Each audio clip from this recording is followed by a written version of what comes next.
Hola, muy buenas tardes. Mi nombre es Isabela Barajas, cursante de la materia Instituciones Políticas y Constitucionales. El día de hoy voy a exponer acerca de varios temas interesantes. El primero es la importancia de los derechos humanos en el modelo constitucional de Venezuela de 1999, en el modelo constitucional colombiano de 1991, en relación al principio pro homine y al principio de progresividad. También, como segundo punto, abordaremos la teoría de la anomia de Emily Durkheim y como último punto, el monopolio de la violencia de Max Weber. Para abordar el primer punto de la importancia de los derechos humanos en relación a los modelos constitucionales y los principios, es importante primero resaltar que en el siglo XVIII ni siquiera se contemplaba la posibilidad de hablar de garantías y derechos de las personas. Es en el siglo XIX cuando empieza a tomar forma toda esta revolución constitucional y hoy por hoy podemos hablar de principios como el principio pro homine y el principio de progresividad. Primero debemos empezar por explicar qué es el principio pro homine y básicamente es un principio que establece que siempre se debe aplicar aquella ley que favorezca más los derechos humanos.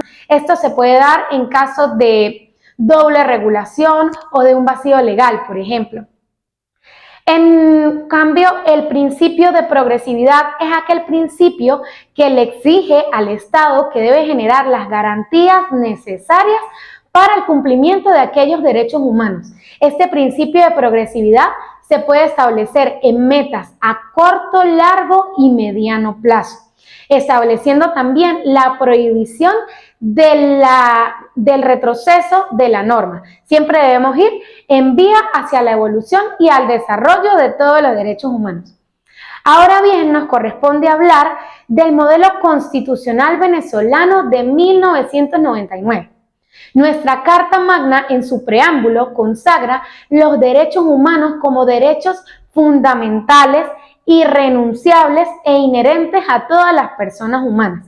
Inclusive le dan rango constitucional y ante los pactos y tratados internacionales es más importante o tiene más jerarquía en los tratados internacionales en materia de derechos humanos. En cuanto al principio pro homine, podemos decir que nuestra Constitución respeta fielmente esta garantía y en cuanto al favorecimiento de la ley, siempre se va a elegir la que mayor favorezca los derechos humanos. Un claro ejemplo que tenemos en nuestra legislación sería en el derecho penal el principio pro reo, que establece que en caso de duda debemos elegir la ley que mayor favorezca al reo. En cuanto al principio de progresividad, hemos ido más allá, ya que nuestra Constitución lo consagra expresamente en el artículo 19, donde dice que el Estado debe brindar las garantías necesarias para el respeto de todos los derechos humanos y de la dignidad de las personas.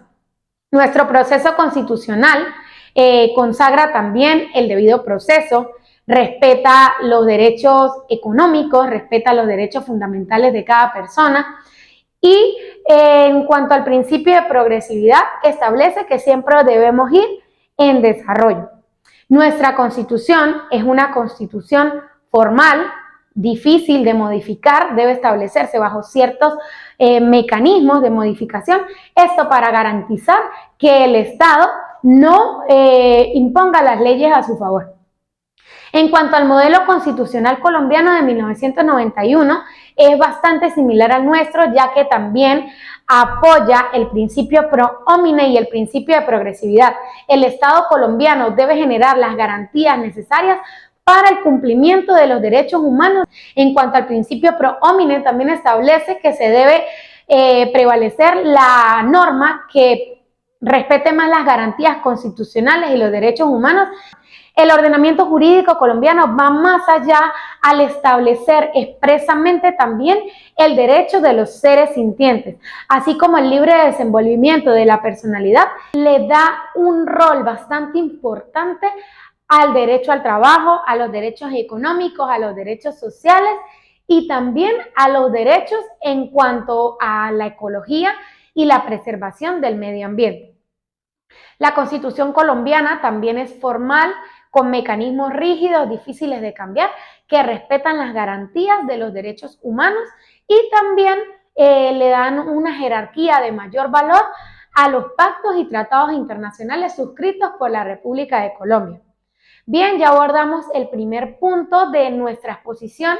Ahora vamos a pasar al segundo punto, que es la teoría de la anomia de Emily Durkheim. Pero para hablar de anomia, primero debemos hablar de sociedad. La sociedad es un conjunto de personas, elementos, creencias y culturas que conviven entre sí. El autor hace una distinción entre las sociedades tradicionales y las sociedades modernas. En cuanto a las sociedades tradicionales, se rigen bajo culturas y valores y principios en común. Cuando hay alguien diferente a ellos, la sociedad la rechaza. Mientras que en la sociedad moderna, la principal característica es la diversidad. Si bien una vez entramos en el contexto de sociedad, debemos hablar de anomia. Para la anomia existe un elemento clave que es la regulación y otro que es la integración.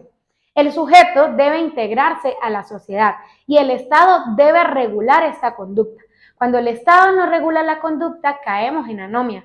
Básicamente podemos concluir que la anomia es una ausencia o falta de regulación de la ley.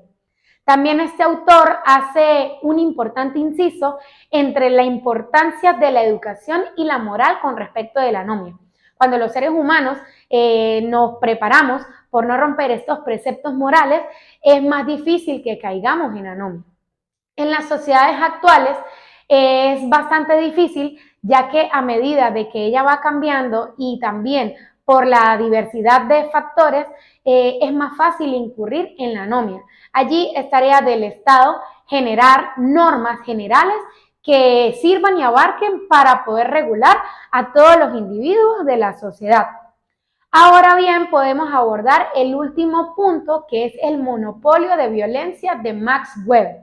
El monopolio de violencia es una teoría en la que se le da, digamos que, un valor constitucional al ejercicio de la violencia por parte del Estado a través de los organismos policiales, militares y también en cierta parte a los organismos de seguridad privada.